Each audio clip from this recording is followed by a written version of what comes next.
عمران خان نے معافی کا جو اعلان ہے وہ آج کیا ہے، آفر اس سے پہلے کر چکے ہیں، لکھ کر دے دیا گیا۔ عمر ایوب لے کے گئے تھے، اس سے پہلے کوئی اور بھی لے کے گئے تھے، اس کے بعد بھی ایک بندہ اور لے کے گیا تھا۔ وہ یہ کہ مجھے میری اہلیہ کو رہا کیا جائے اور میرے کچھ کارکنوں کو بھی رہا کیا جائے۔ میں لکھ کے دینے کو تیار ہوں، بلکہ لکھ کے دے دیا کہ میں فوج اس کی قیادت کے خلاف ایک لفظ نہیں بولوں گا۔ معافی کوئی نہیں ہو رہی۔ اس کی وجہ یہ ہے کہ معافی آپ ایسے موقع پہ مانگ رہے ہیں آ کے جب آپ کے ہاتھ میں کچھ نہیں، اور جب تک آپ نے پوری کوششیں کر لی، جب تک آپ سمجھ رہے تھے کہ امریکہ سے قرارداد آئے گی تو معافی ہو جائے گی، مجھے نکال دیا جائے گا، ان پہ پریشر آئے گا، اللہ نہ کرے کہ اس ملک میں کبھی بنگلہ دیش جیسی صورتحال بنے، لیکن جو خواہش رکھ رہے ہیں ان کے لیے بھی یہ ہے کہ یہاں پہ صورتحال نہیں بنے گی۔ جو پلان بی ہے حکومت کا، وہ ہے وہ والا قانون جو پاس کروا لیا انہوں نے، پاس ہو گیا ہے دونوں ایوانوں سے۔ اب پریزیڈنٹ کے پاس ہے، سائن ہوں گے یا ہو جائیں گے۔ جیسے ہی سائن ہوں گے، الیکشن کمیشن اس پہ نوٹیفائی کرے گا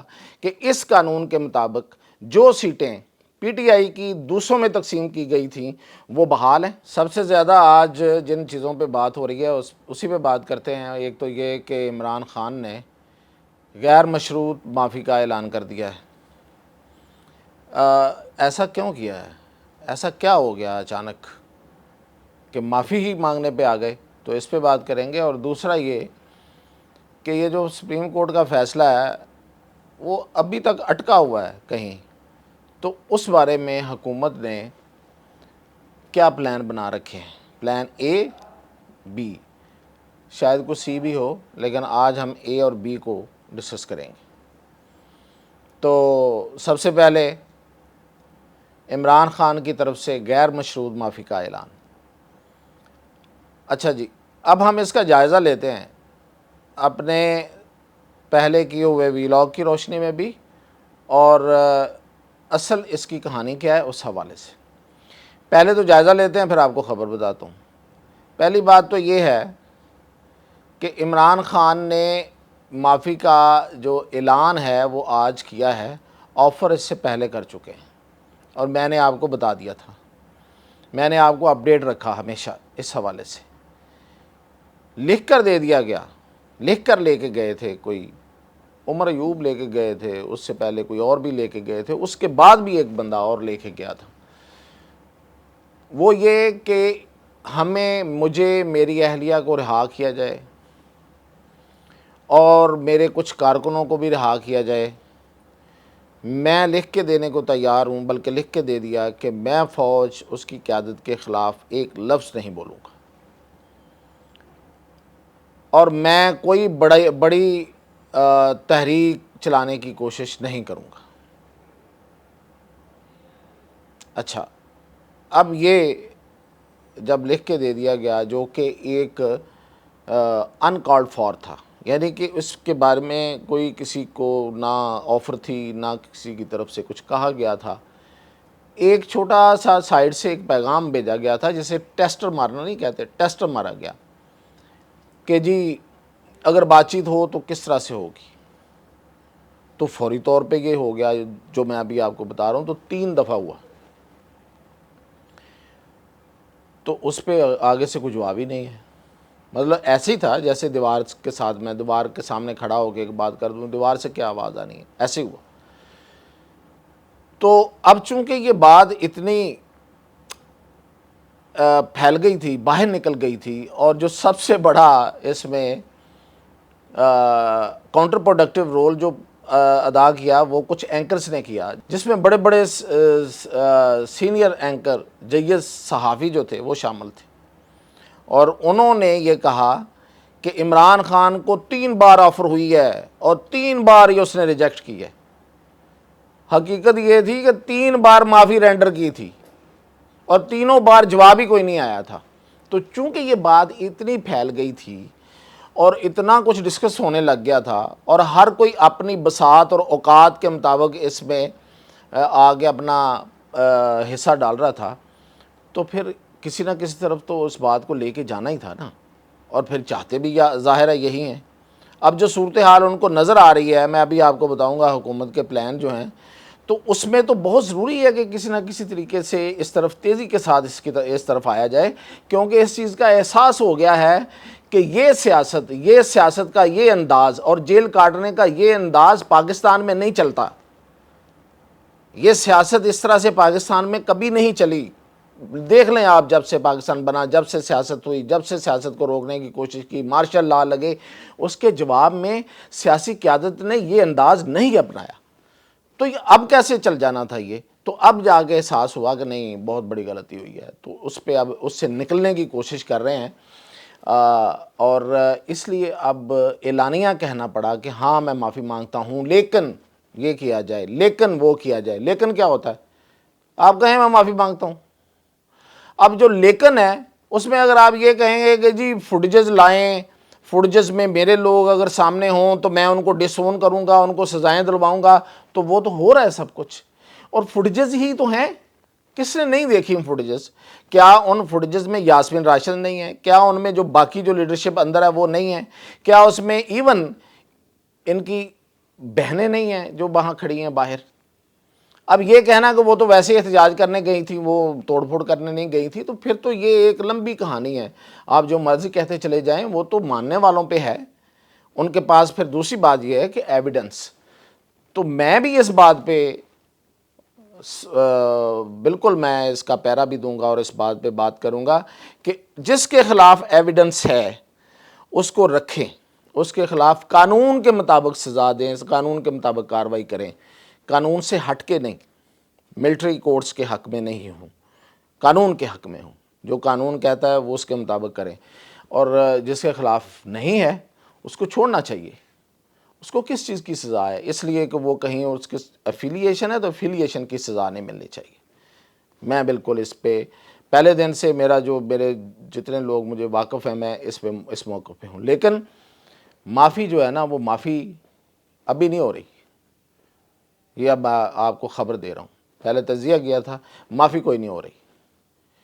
اس کی وجہ یہ ہے کہ معافی آپ ایسے موقع پہ مانگ رہے ہیں آ کے جب آپ کے ہاتھ میں کچھ نہیں ہے، اور جب تک آپ نے پوری کوششیں کر لیں، جب تک آپ سمجھ رہے تھے کہ امریکہ سے قرارداد آئے گی تو معافی ہو جائے گی، مجھے نکال دیا جائے گا، ان پہ پریشر آئے گا، یو کے میں کچھ لوگ لارڈ ہینن اور کچھ لوگ بیٹھ کے بات کریں گے تو اس سے ہو جائے گا، یورپی یونین سے قرارداد کی جو کوششیں جاری رہیں اب نہیں ہو سکی تو اور بات ہے، انٹرنیشنلی جو پریشر لائے اس کے نتیجے میں ہو جائے گا، کچھ انٹرنیشنل پلیئرز نے رول پلے کیا اس کے نتیجے میں ہو جائے گا، تو کچھ نہیں ہوا. ملک کے اندر ایک ہیجان برپا کیا جائے گا، آئی ایم ایف کو خط لکھا جائے گا، اور پھر یہ کہ ملک کے اندر ایک ہیجان کی کیفیت کو برپا کرنے کی دھمکیاں دی جائیں گی کہ ہم یہاں پہ پتہ نہیں کیا کر دیں گے. تو ثوابی جلسہ تو ہو گیا. پھر کیا ہوا؟ اللہ نہ کرے کہ اس ملک میں کبھی بنگلہ دیش جیسی صورتحال بنے، لیکن جو خواہش رکھ رہے ہیں ان کے لیے بھی یہ ہے کہ یہاں پہ صورتحال نہیں بنے گی. اس کی بہت سی ریزن ہے، پھر کبھی ڈسکس کریں گے، بڑی ویلڈ ریزن ہے، کچھ لوگوں کو بہت بری لگیں گی. اچھا جی، اب آگے آ جاتے ہیں. اب ہم حکومت کیا پلان کر رہی ہے، حکومت کے اے بی پلان کیا ہیں. حکومت کے اے بی پلان یہ ہیں. اے تو وہ ہے جو الیکشن کمیشن کر رہا ہے، گیا ہے سپریم کورٹ کے پاس کہ ابہام موجود ہے. آپ نے کہا تھا کہ یہ لوگ جو ہیں یہ پی ٹی آئی جوائن کریں گے، تو پی ٹی آئی جوائن کرنے کے لیے ایک پارٹی سے دوسری پارٹی میں جانے کے لیے یا آزاد جو رکن ہے وہ ایک پارٹی جوائن کرنے کے لیے آپ کے حکم کے مطابق جج صاحب اس پہ سائن. تو اب قانون یہ کہتا ہے کہ پارٹی کا سربراہ سائن کرے گا، تو پارٹی تو ہے ہی نہیں، یعنی کہ پارٹی کا الیکشن نہیں ہوا. پارٹی کا الیکشن کا مطلب یہ ہے کہ جو الیکشن کمیشن قبول کرے تو وہ نہ پروسیس ہوا جب الیکشن کمیشن نے کہا کہ دوبارہ الیکشن کرائیں، نہ ہی وہ پروسیس ہو کے جمع ہوا، نہ ہی الیکشن کمیشن کی ویلیڈیشن آئی. تو لہٰذا وہ اب گئے ہیں کہ جج صاحب بتائیے، جج صاحبان یا جج صاحب بتائیے کہ یہ تو چونکہ ان کا سربراہی موجود نہیں ہے، پارٹی موجود نہیں ہے، تو کس کے سائن لینے ہیں؟ سائن تو ضروری ہیں، قانون یہ کہتا ہے. ایک تو اس لیے گئے ہیں، تو یہ ہے. دوسرا، آج ہی انہوں نے اپیل فائل کر دی ہے، میں نے کل ٹویٹ کر دیا تھا، اپیل فائل کر دی ہے کہ جی الیکشن کمیشن کے بارے میں جو کچھ کہا گیا اور جس طرح سے ہمیں یہ کہا گیا کہ یہ فیصلہ ہم نے غلط کیا، اور وہ ہم نے غلط نہیں کیا. ہم ایک آئینی ادارہ ہیں اور ہمارے اختیارات کو اس فیصلے میں ختم کرنے کی کوشش کی گئی ہے. ایک پلی یہ ہے، اور دوسری پلی یہ ہے کہ وہی فلور کراسنگ والی جو میں نے آپ کو کہا تھا کہ وہ کیسے ہو سکتی ہے، وہ ذرا بتا دیں ہمیں. تو یہ اس پہ نظر ثانی ہے گو کہ اس کا کوئی فائدہ نہیں ہوگا، لیکن الیکشن کمیشن چلا گیا اور اس نے یہ بھی کہا ہے کہ ہم آئینی ادارہ ہیں، تو ہمارے بارے میں جس طرح سے فیصلہ کیا گیا ہے یہ ٹھیک نہیں ہے۔ تو اب اس پہ نظر ثانی پہ کیا ہوگا وہ تو خیر وقت لگے گا، ججز چھٹی پہ ہیں۔ مین وائل جو پلان بی ہے حکومت کا وہ ہے وہ والا قانون جو پاس کروا لیا انہوں نے، پاس ہو گیا دونوں ایوانوں سے۔ کل میں نے کہا تھا اس وقت تک سینٹ سے نہیں ہوا تھا، بعد میں سینٹ سے بھی ہو گیا، اب پریزیڈنٹ کے پاس ہے، سائن ہوں گے یا ہو جائیں گے، اور جیسے ہی سائن ہوں گے الیکشن کمیشن اس پہ کیا کرے گا بھلا؟ یہ ہے اصل پلان۔ الیکشن کمیشن اس پہ نوٹیفائی کرے گا کہ اس قانون کے مطابق جو سیٹیں پی ٹی آئی کی دوسروں میں تقسیم کی گئی تھیں وہ بحال ہیں، اور جو ارکان پی ٹی آئی میں آ کے جنہوں نے جوائن کیا تھا اور ہم نے اس کو نوٹیفائی کیا تھا وہ واپس، ان کا نوٹیفیکیشن واپس، ان کا نوٹیفیکیشن بحال، ان کا نوٹیفیکیشن واپس۔ تو کیا ہوگا؟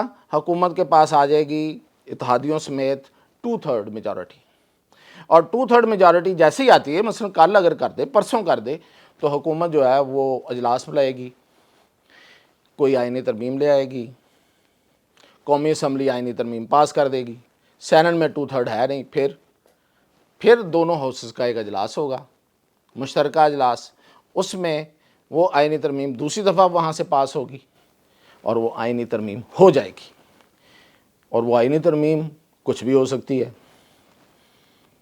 اور زیادہ چانسز کس بارے میں؟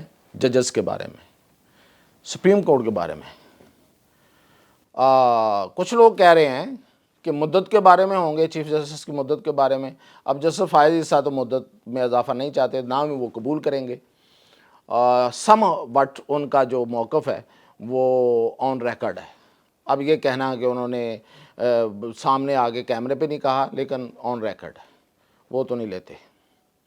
لیکن آگے تو کسی کی مدت بڑھائی جا سکتی ہے 3 سال سے، 3 سال تو کم از کم ہے، تو بڑھا دی اگر فرض کریں تو جو اگلا بندہ ہے وہ تو فارغ ہو گیا نا، جو اس کے بعد آنے والے چیف جسٹس۔ تو یہ یا کچھ بھی 184 ججز کی تعداد، آئینی عدالت، یہ عدالت یہیں رہے گی، یہ کیسز سنا کرے گی، آئینی عدالت علیحدہ بن جائے گی، پاکستان بار کونسل نے ایک تجویز دی ہوئی ہے۔ تو یہ کچھ بھی ایک آئینی ترمیم پاس ہو جائے گی اور وہ آئین کا حصہ بن جائے گی۔ پی ٹی آئی نے اب لوگ سوچ رہے ہوں گے کہ پی ٹی آئی نے بھی تو اس قانون کو چیلنج کر دیا۔ آئین میں تو ترمیم ہو جائے گی جو ان کا پلان ہے۔ اب کچھ لوگ کہتے ہیں جی کہ وہ قانون جو ہے جو ابھی بنا ہے، جس کے نتیجے میں یہ ساری جس کے اوپر یہ عمارت کھڑی کر رہا ہوں، تو وہ بھی تو چیلنج ہو چکا۔ تو اگر وہ ختم ہو گیا، ہاں وہ ختم کر دیں، ختم ہو جائے گی۔ فرض کریں عدالت کہتی ہے اسٹرائک ڈاؤن، ختم، یہ نہیں ہو، یہ عدالت سمجھتی ہے کہ یہ قانون جو ہے نا یہ ایگزسٹ نہیں کرنا چاہیے، تو اس کے بعد کیا اس کے نتیجے میں جو آئینی ترمیم آ چکی ہے وہ بھی ختم ہو جائے گی؟ وہ بھی ختم نہیں ہوگی، پھر اس کی طرف آنا پڑے گا۔ تو ایک بڑا فساد، اور یہ کب تک چلتا ہے؟ پھر پارلیمان کا اختیار، پھر اسپیکر جسے استثناء حاصل ہے، اس کی رولنگ کو چیلنج نہیں کیا جا سکتا، بہت کچھ۔ تو یہ اب بھی ہونا باقی ہے بہت کچھ، لیکن معافی ملنے کی فی الحال کوئی چانس نہیں۔